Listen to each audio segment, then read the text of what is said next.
Hi folks, this is a little tutorial using Tagxedo. Whenever you go into tagxedo.com, this is the first page that you will be brought to.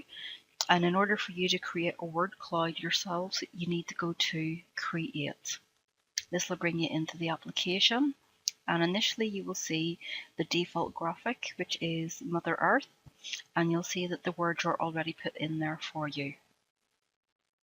In order for you to change this yourself, there's a number of items that you can do.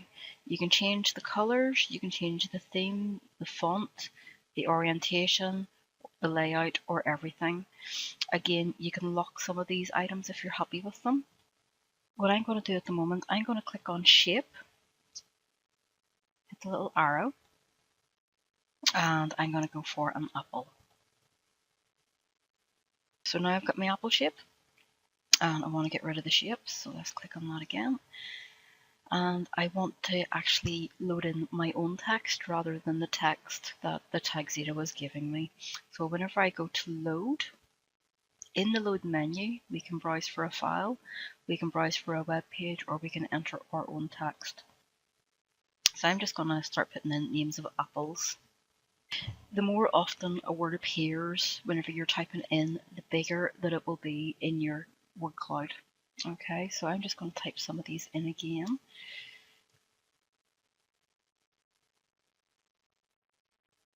And whenever I'm ready, I'm going to hit the submit button.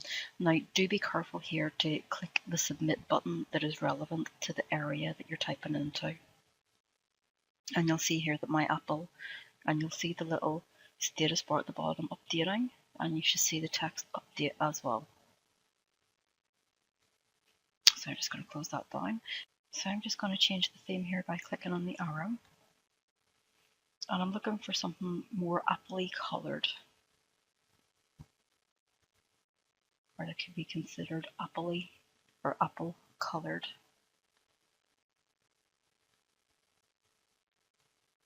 And the nice thing is as well that you can respin these, so you may have the color palette that you're looking for, but if you're not happy with the colors where they are, you can hit the respin button and it will respin your thing.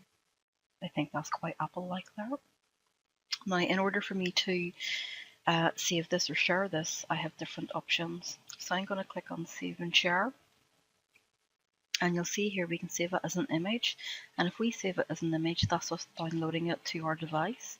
If we save it for the web, we can give it a name, a title, we can comment, and then we can pick up our URL to put onto the Padlet wall. An apple a day.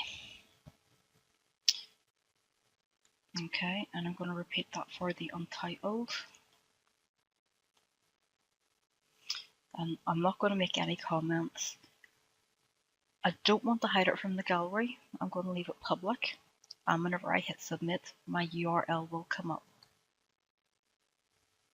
So there's the complete URL that you will need to copy to put onto your Padlet wall if you're creating a digital artifact. So once we've got that highlighted, if you're using a PC, it's Control C to copy. If you're using a Mac, it's Control V to copy.